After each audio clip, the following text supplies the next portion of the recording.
Pelatih PSM Makassar, Bernardo Tavares terus menyiapkan timnya untuk menyambut datangnya kompetisi Liga 1 Indonesia musim 2023-2024.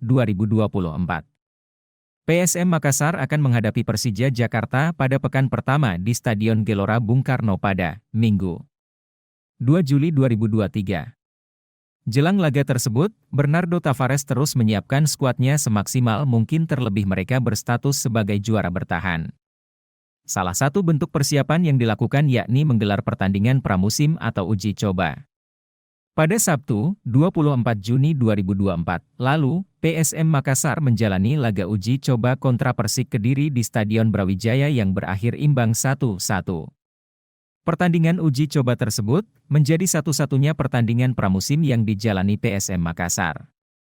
Usai laga tersebut, pelatih asal Portugal ini pun mengaku akan fokus memulihkan kondisi para pemainnya dan kemungkinan tidak akan lagi menggelar laga uji coba. Pemulihan kondisi para pemain tentunya sangat perlu dilakukan oleh pasukan Ramang. Apalagi tim yang akan dihadapi di laga perdananya adalah kandidat juara yakni Persija Jakarta.